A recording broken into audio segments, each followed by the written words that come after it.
DJ Righteous Knowledge, DJ, Sound Circle DJs. Well, Righteous Knowledge is my name from being affiliated with the Nation of Gods and Earths, or the 5%ers, so I just kept my name because everybody know me as that name, as well as from doing poetry. You know, I'm a spoken word artist as well.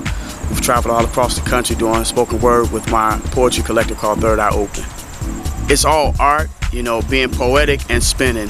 So because DJing is an art as well as spoken word, it's like whenever I spin, I try to create messages through my music. And I'm also a dancer, so it's like, for me, it's very emotive. So I try to just basically paint pictures with the sounds that I create on the turntables and just bring it out so that people can feel that particular vision. I usually don't go with a playlist.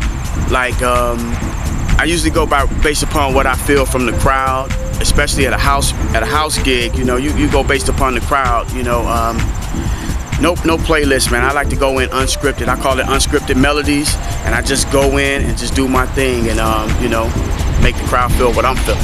You know, I got introduced to disco and house music at a very early age, and then in Chicago, it just spread like wildfire, and everybody in my neighborhood was trying to be a DJ. So I wanted to be a DJ. Started taking all my mama's disco records, putting them in my bag, going over my friend's house and spinning. And that's where it all started, man, back in 81, 82. What I've gained from it is just the growth, and I'm just watching to see how it expanded, you know, just from its humble beginnings in Chicago to becoming this worldwide phenomenon that's spread into all these different genres, from techno to this EDM and everything like that. So I just like its massive growth, you know, even though people try to downplay it like it's nothing, but it's really grown leaps and bounds to what I totally expected. I usually like to start low tempo, old disco, or even some of the newer stuff, old disco, Afrobeat, what they call soulful house. I mean, I'm really like an eclectic mix of genres. You know, it doesn't really make me any difference because I like to just play good music. You know, to me, that's what I like to do.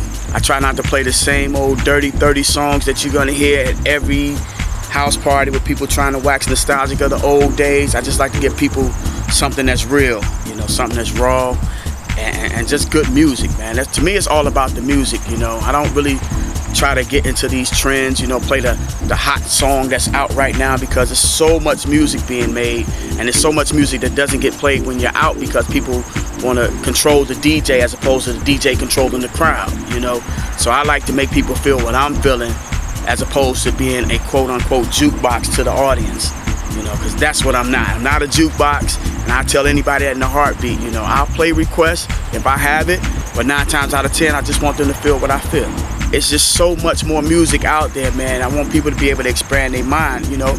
Even as an older house head, you know, it's okay to play French Kiss, but then it's just so much other stuff being made by Piranha Head and Theo and Glenn Underground and Rick Wilhite and all these other cats, man, that need to be heard, you know. So my thing is to challenge myself to not get caught up into what the crowd wants all the time, and just be able to play good music where they'll still be able to feel what I'm feeling.